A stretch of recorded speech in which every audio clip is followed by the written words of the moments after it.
Okay, so the idea is that by now you've got March, April, when is it due? May 17th. 17th of May. So that should be Thursday. 17th. Oh, philosophy. The 3rd of May. That is the 8th of May. Your dissertation? It's the 8th. I've got I think you the... check that bit. Okay, so that's the first thing to check.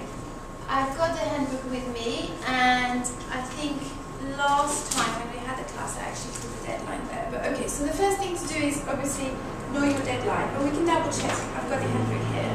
So you've got 2 months, let's say, give or take, with plenty of other things to do in those 2 months. So the idea is that by now you should have done all these.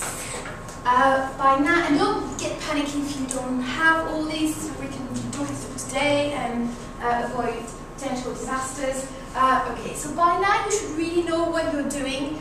You should have a clear research question, and this is absolutely essential. So if you haven't got a clear research question by now, I'll obviously talk to you today, and we'll see how we can help this mechanism. By now you should also have an agreed research proposal with your supervisor. And this is really important, that the research proposal, and there are ideas in here, in the handbook, as to what it can look like. And I've given you ideas as well last time we had the workshop. The importance of having it agreed by your supervisor is that, obviously, when it comes to assessing the dissertation, your supervisor is the first person who is going to get involved, as well as the second marker. So it's always good to have it agreed by your supervisor to make sure that he knows what you're doing. He's agreed to let you do what you're doing, and that way there are no misunderstandings. Okay? Ask yourself now, before you start writing, have you got a plan for the dissertation? Have you got a framework? Have you got a structure? Even if it's a tentative one, and it can change obviously throughout the writing phase. Have you collected most of the data? Now, most of the data, because writing and researching usually goes together. So it's okay to start writing even if you haven't finished all your research. Your research will never end. Your research will probably end the day that you actually submit it. Okay, it's an endless process. But will come a point which we tend to call saturation, where you will research, but you'll keep finding the same things. And that's usually an indication that actually it's time to stop researching.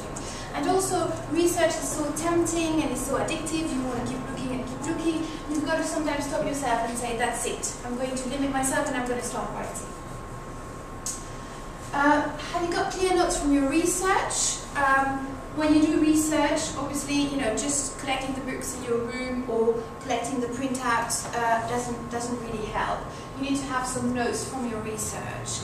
If you haven't made notes from your research at this stage, then it might be that you're going to make the notes and write at the same time, because time is of the essence now, with just 2 months left. What's the time frame? 2 months, okay? So within this time, try to think about everything else that you've got to do, all the other commitments, turning up to classes, your part-time job, whatever else you've got, and try to really allocate some time to this work. So for instance, you could say, I'm going to do 500 words a day, or I'm going to do 200 words a day, or actually I'm going to devote a whole day during the week to the dissertation and just do as much as I can. So this is really, really important, and it needs to be realistic.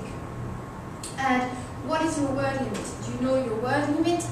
You've got more or less 10%. Does it include the footnotes? Usually not. Usually it doesn't include the bibliography. But be aware of that, okay? So you should really be at the phase now where most of this is done and you're writing and you're asking yourself, small details as to how to structure, how many chapters you want to have, how long should the introduction be, should you have a bibliography, how long should it be, what sources should you include, any other questions you're asking yourself about the writing phase. Come on. Which referencing style should you use? Is it a scholar? My dissertation tutor gave me the ones that I would use by the universities. Yes, it's Oscar. We talk about that a bit later. Yes. Any other queries you're asking yourself before you write? No, you're all totally comfortable. No questions at all? No questions at all about how you should write it? You've all done it before. It's going to be fine. That's okay. Okay, I'll still give you some pointers. Okay, so step 1 is design a framework. Find a structure. Okay, find a structure. And in order to find your structure for your dissertation, you need to ask yourself, what is it that I'm trying to demonstrate? What is my point? And in order to answer this question, you need to ask the second question. What are my conclusions likely to be? Okay? What conclusion am I going to get to?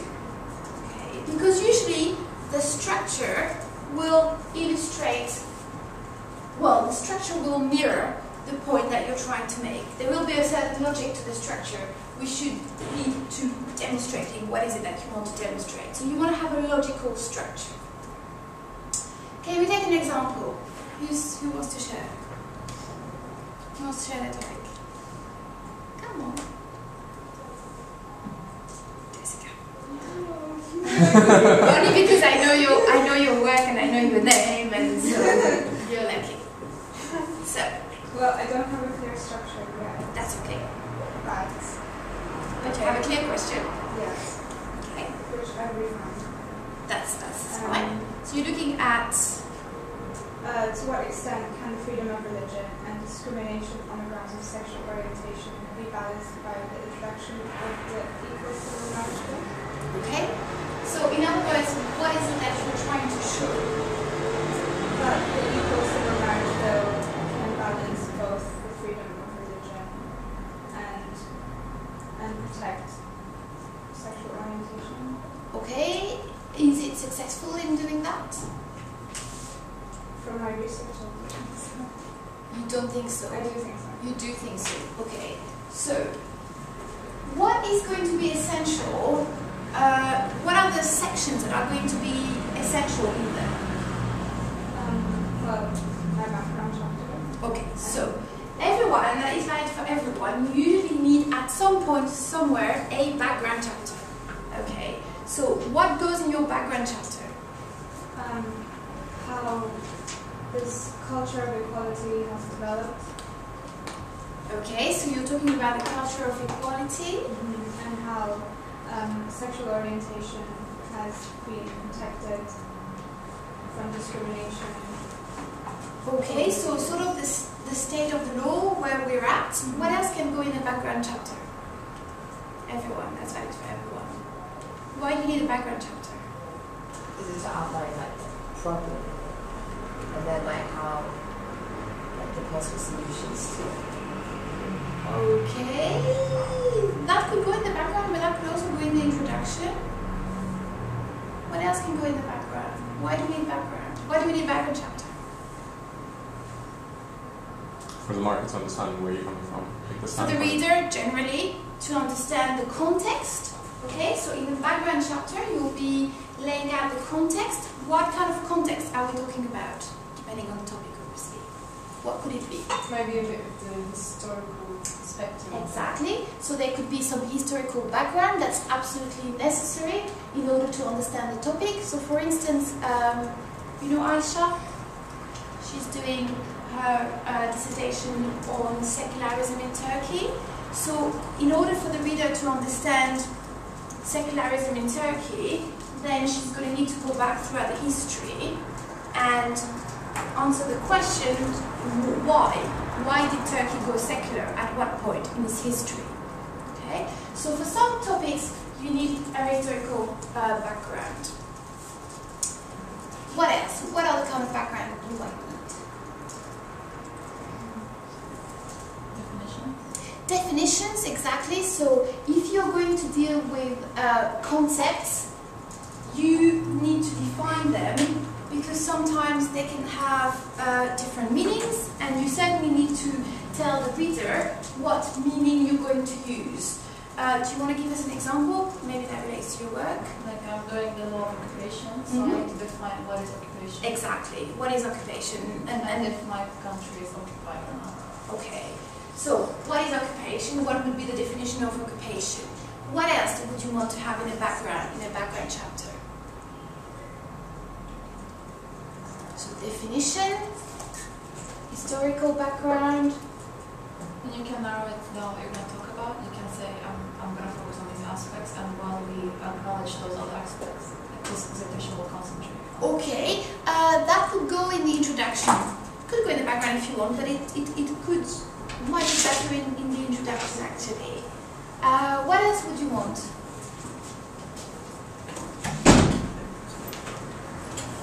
Come on. What the main issues are. What the main issues are, these can go in the introduction as well.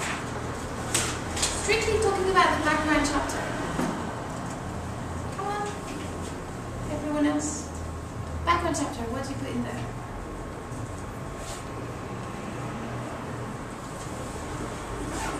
Why do you need a background chapter? Just so I'm on the same page, is the background chapter the same thing as an abstract or not? No. Completely different. Cool. An abstract is tiny, yeah, it's at the beginning. A background chapter is a whole chapter. Yeah. You don't have to call it background, you can call it legal context, you can call it socio-political context, you can call it historical background, you can call it legal framework, you can call it introduction if you want, but you do need a background chapter, yeah? Now, would this background chapter be mainly descriptive or analytical? Descriptive, okay? So that is the one chapter that is going to be descriptive, and you need it because remember that you imagine that you're writing, let's say that you want to publish your work, the reader might not know the background, might not know what you're talking about. So this background chapter really helps putting the issues in context. So what else might you have in the background chapter?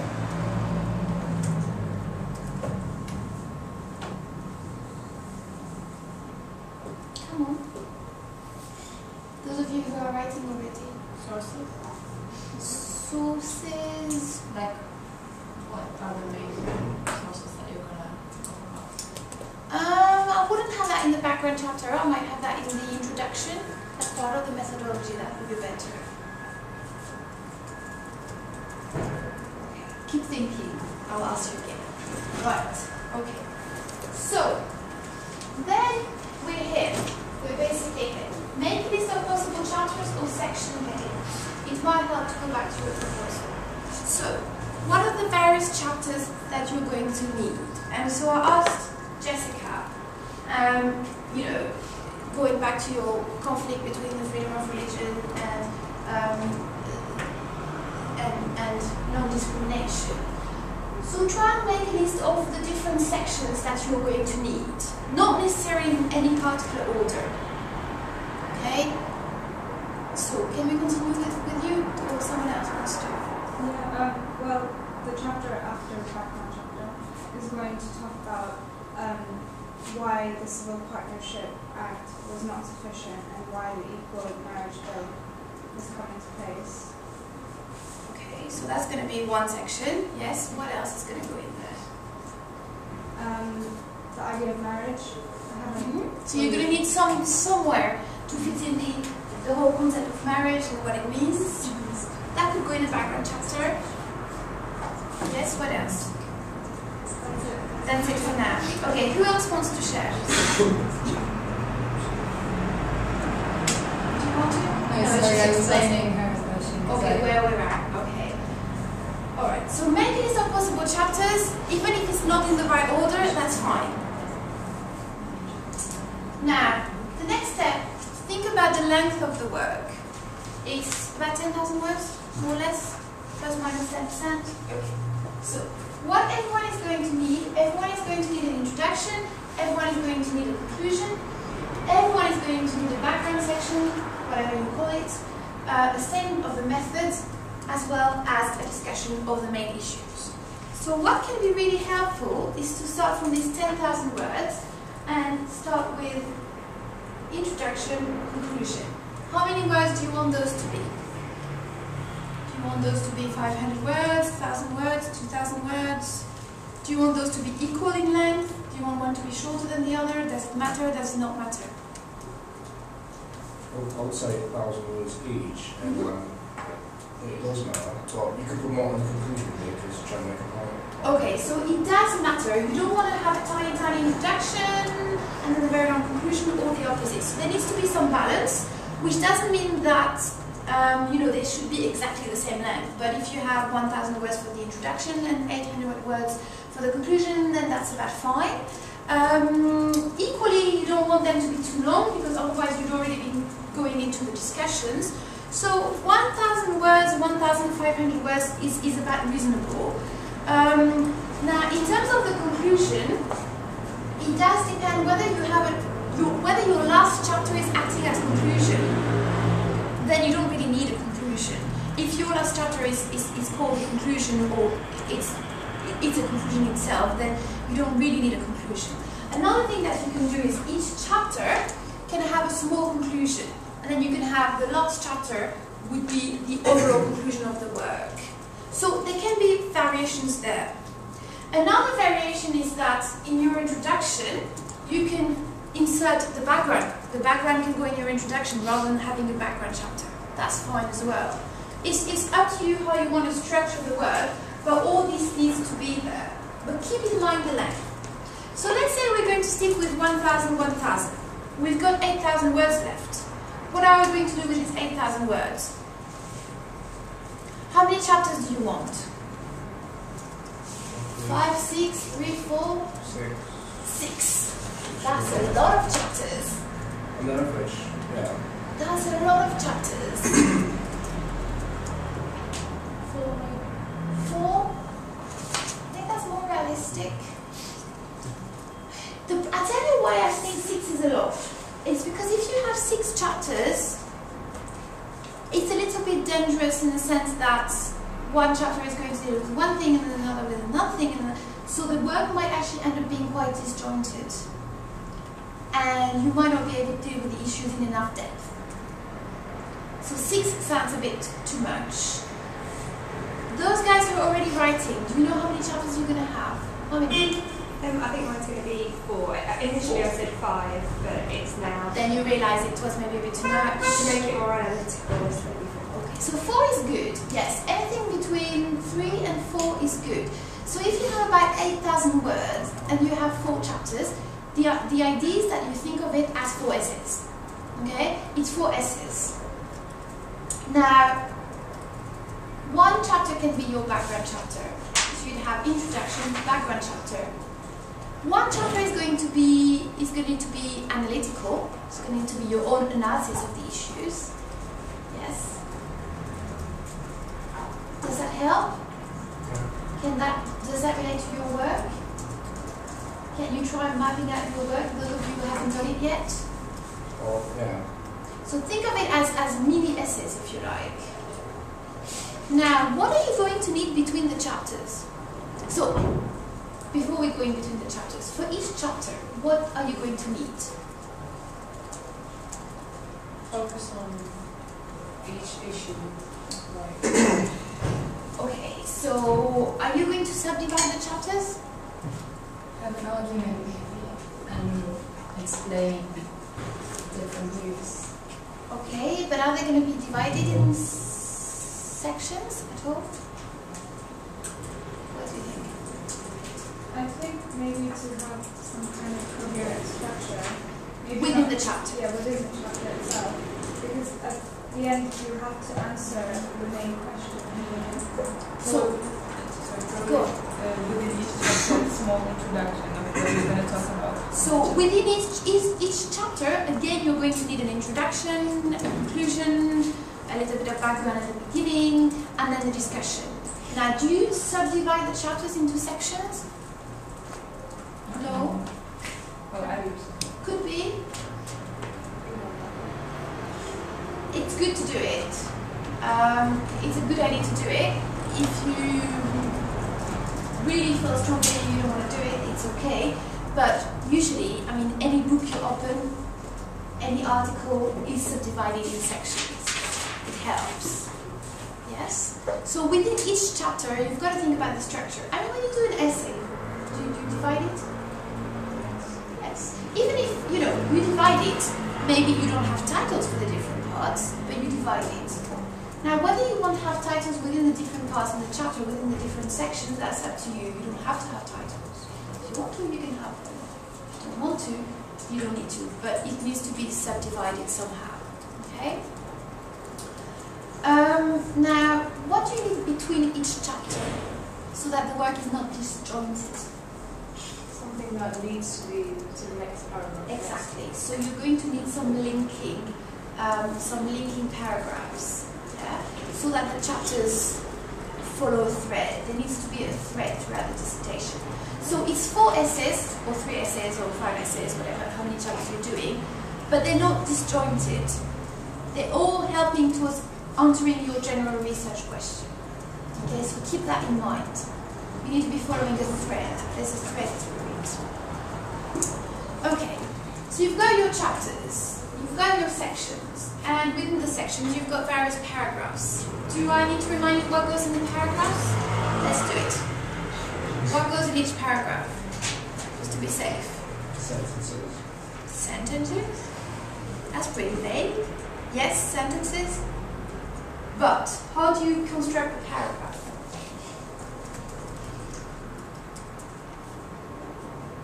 What's the purpose of a paragraph? I don't know, there was some theory, some kind of, what do you call IRAP? I think it's... Okay, that's for cases, but you can, yeah, that can help. So set out the issue that you want to discuss. Okay, you start the paragraph by setting out the issue, and then what? You need some evidence, And then explanation. an explanation, a discussion, and then finally a conclusion. Okay? Yes? So structure within the paragraphs as well. Okay? So always think about structure, structure, structure.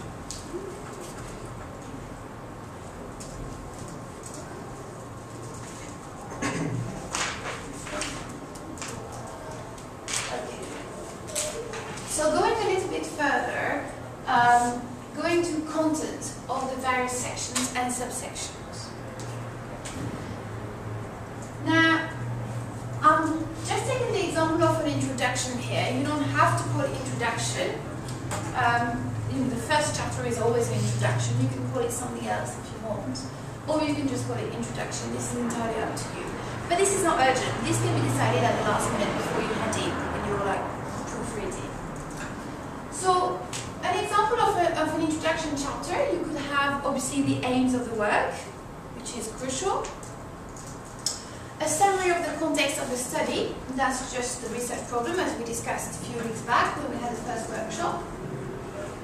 What are the main issues that need to be investigated in order to answer your question? So if I take Jessica's example, of course you need to investigate the definition of marriage and how it evolved throughout history. What is the modern definition of marriage, and is it different from the religious definition of marriage? Is there a civil definition of marriage, for instance? What is the legislation surrounding marriage? How is marriage different from a civil partnership? So these are all the issues that need to be investigated. So these issues will need to be mentioned in the introduction or introductory chapter. How are you going to approach the subject? What's going to be your method? And we talked about method a few weeks back. So who would like to share their method with us? Anyone?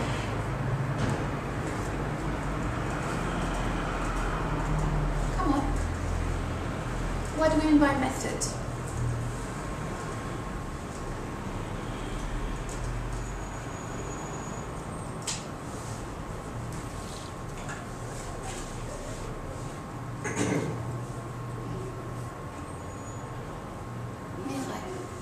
Can you help us with the method? In terms of researching content? Yes. So let's take your dissertation for instance. Well, yeah, my one cannot be, so you cannot use, was it empiricals when you do surveys? Yes. Yeah, so you cannot, some dissertations you won't be able to use empirical research, so you won't be able to survey a class of people or something like that. So it's just pure anecdotal research that you read up, make notes, and then... What type of material? Ideally, you start with a couple of books, but you look towards journals, cases if they're relevant, articles if they're written by someone that is known, blogs ideally not, newspaper articles. Okay. What is your what are your primary sources? What primary sources are you looking at?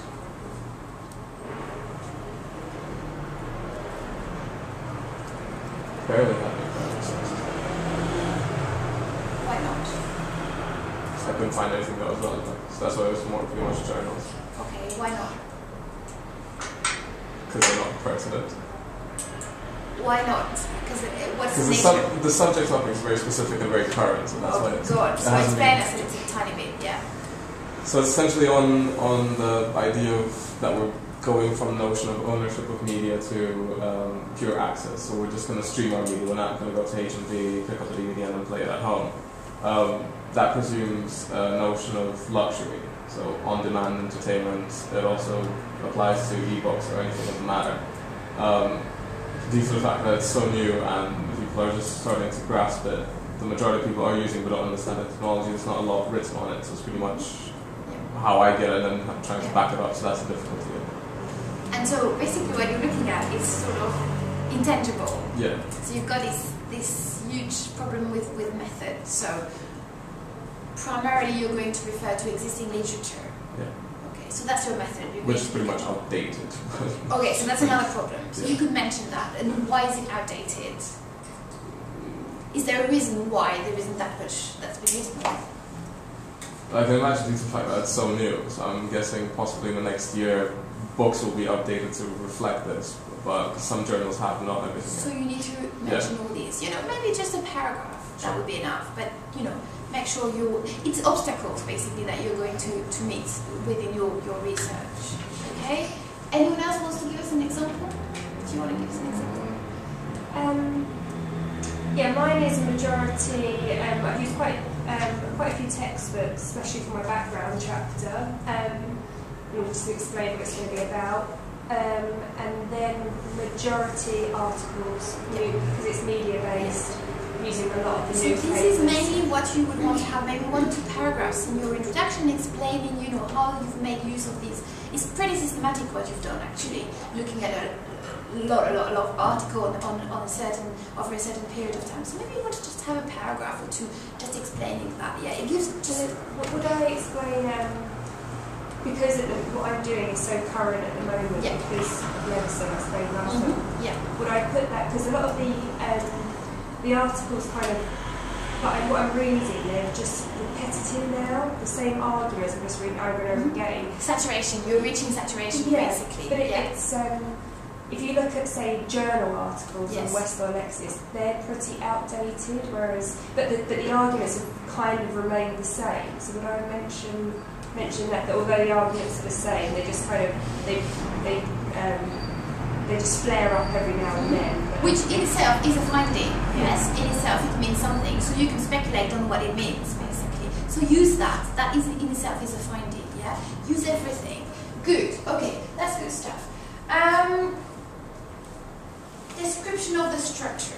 Okay, that's basically just a paragraph, you know, your usual paragraph where you sort of tell the reader what the work is going to be like. So the first chapter will explore the political context, and the second chapter will consist of a case study, and the third chapter will analyze da-da-da. Yes? And you can look at plenty of examples in other type of work. Now, you need to have a fair balance of descriptive and analytical material. It doesn't need to be all analytical. There needs to be obviously enough descriptive material that we can, you know, the reader can make sense of what you're trying to talk about. Especially if your topic is very technical. Okay, thinking about your topic, for instance. Okay, it's pretty technical, so you're going to need to have the right balance of descriptive material to make sure that anybody could really, anybody, you know, not a random person on the street, but the normal readership of this kind of work can understand, yes? I mean, and I know you're restricted by the word limit, but a good way of doing that is to use footnotes. Okay, so you could have, you could have some footnotes saying, see further, da da da. So if the reader wanted, the reader could go and read more background on that. Okay, so it doesn't mean that you have to do it all yourself. You only have 10,000 words after all. So that's one example of structure of the introduction. Right. Then, if you do this, if you proceed like this, what you will find yourself is you will find yourself with your structure, and then you should spend the rest of the time. So that's the hardest work. That's the hardest bit. Once you've got that, you've got your structure, you know more or less what your chapters are, which sections they are. You're literally just filling in. Yes. So you've got your research, let's say, okay. And you've got your notes on the research, hopefully, and you're just going back to your research and filling in the various chapters. So you don't have to work in any particular order, you don't have to start by chapter 1 and finish by chapter 4, it doesn't matter. Yes, maybe you prefer to start, if you have a case study, you prefer to start with your case study, or you want, I mean, I like to start with a background chapter, because I think it helps you to understand. And it's also the easiest chapter to do because it's very factual, but it's up to you what you start with. But essentially what you're doing is just filling in the various sections. And you're doing this over and over again, so you're going through drafts over and over again. So that, the final product will only be ready probably just before you hand in. I mean, it would be very difficult to say, okay, this is chapter 1, it's done, I'm going to put it away, go to chapter 2. Usually, when you write such a work, you will go back to the chapters as you go along. Okay, so it'll be back and forth between the various chapters. Now, what you're aiming to produce is a rough draft. Hopefully, a rough draft. At least I would think 2 weeks before it's due. If you have a rough draft, and it doesn't matter if it's not edited, the footnotes are missing, just write, because it will make you feel so much better that you've got something there, you've got, 4,000 words or 5,000 words. So it doesn't matter in the first instance if it's a little bit disjointed, because what you do is when you go back through the whole draft, that's where you're going to add all your linking words. That's where you're going to make sure that you're following a thread, that this chapter is actually making you to make this particular point, and this point is helping towards your conclusion. So what I mean is, don't worry too much at the beginning. Write. That's the most important thing. Just write. Because when you start writing, it will help. It will make you feel more confident. It will make you feel like, reassured that you've got something there. And this is, it's important. There's no point just thinking that you're going to produce the perfect work, with the first draft. There's never such a thing. And every article, every publication that you see usually goes through, 10 drafts, usually, and reviewers, and, so it's a process. Now, in terms of writing up, so the final writing up, work out thoroughly how long each section should be, which we've more or less done, and that's when you really start revising the text, polishing the sections, maybe adding a title, maybe you find that actually this would be better in this other chapter, so you will cut and paste and put it somewhere else. Maybe you'll find that you want to actually delete an entire section, write it up again. This is how you can produce a good work, by taking it as a process and doing it over a certain period of time rather than just the week before or the day before. Referencing, okay, that's when you start usually worrying about referencing. If you want, what I do when I write, I usually do the referencing very, very quickly. So, footnote, and then you just put the name of the author and the title of the book without really worrying about, and maybe you put the page, but without worrying about making it so beautiful and everything. Because you can do that later on, okay? So, let's talk a little bit about referencing. So somebody asked me a question about the referencing style. It's Oscola that you use, yeah, which is the Oxford style. Now, I brought you a few things. There is a quick reference guide, which I quite like to use. If you use the actual Oscola guidelines, it's about over 50 pages, so it's pretty long. So I don't usually print that, but it's good, and this is that's what it is. It's a 4th edition. You can find it online. This is the address, so I'll pass it around. It's very good if you have a specific question as to how to reference a case, or how to reference a statute, or what to do with cross-referencing. All the answers are there. But they've got this quick reference guide, which you can print from the net, which is really, really useful. And you can just have this to hand when you're doing your references. Now, what questions are you asking yourself about referencing? Tell me. Apart from which style you should use. What worries you? When you're missing information, what do you do so it doesn't look like?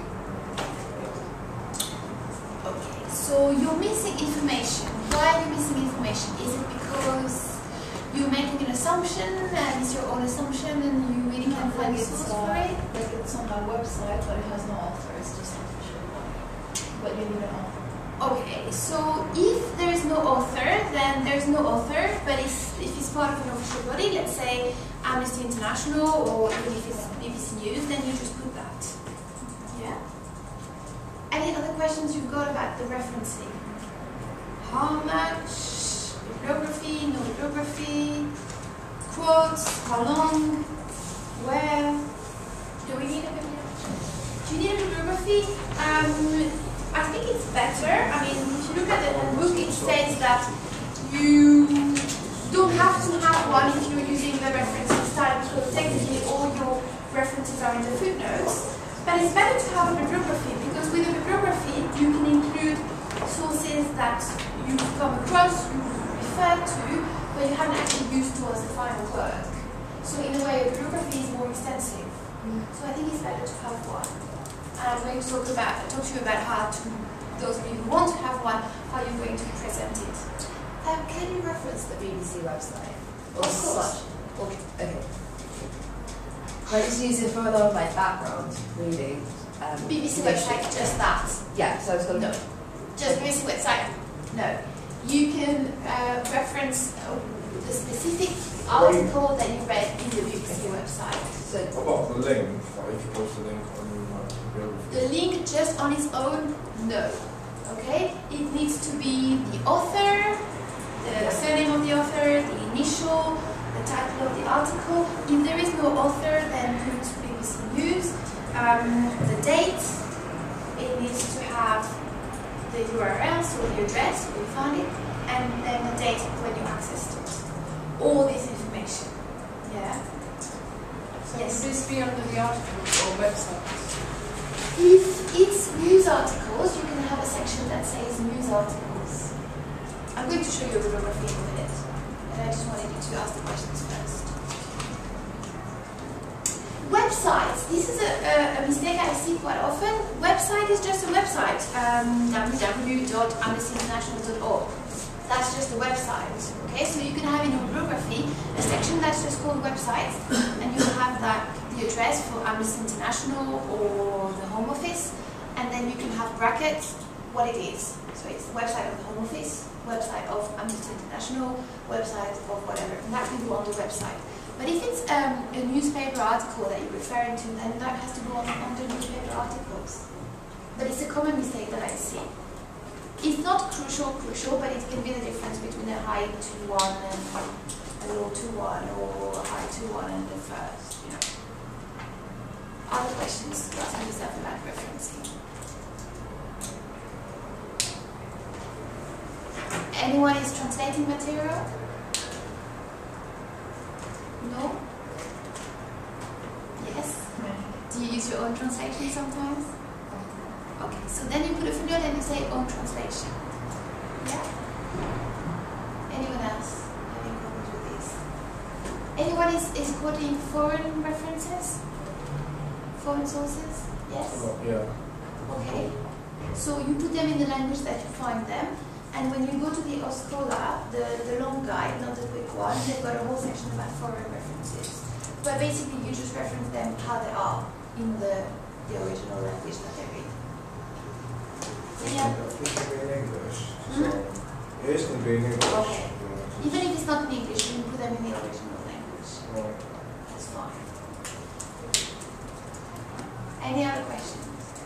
Okay, I'm going to show you. I'm going to show you a bibliography. Let's just make sure we went through everything. Realistic deadline. Realistic goals. Let me finish with this, and then I'm going to show you a bibliography. Conclusion. You always need a conclusion, and it's very difficult to write. A conclusion is very difficult to write, and also it tends to be left to the end, so the introduction is usually like really nicely polished because we have time to go over it again and again, but the conclusion usually is rushed. Now, what might help is to just talk it through to somebody else.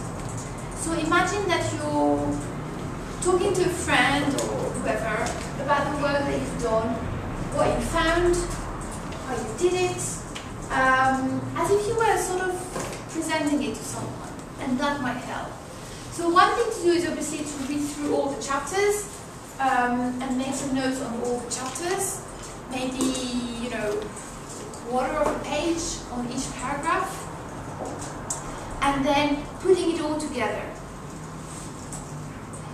And then sometimes, you know, you want to have a quote, a special quote that you want to end the work with.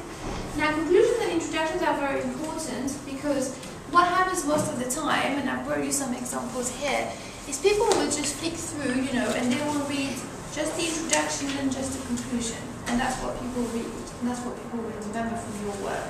So the question you ask yourself is, if someone takes your work, reads the abstract, and we can talk about the abstract a bit later, reads the introduction and the conclusion, can they get an overall view of what the work is about? And if not, then it means it's probably not a good introduction, not a good conclusion, not a good abstract. Okay? Any questions about the conclusion? So what I'm going to do now is I'm going to show you. This will go on Blackboard, so don't worry. I'm going to show you a bibliography.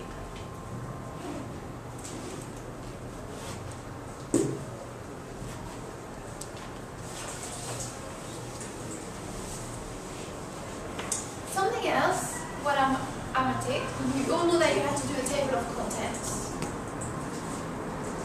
Yes, no? Well, you know now.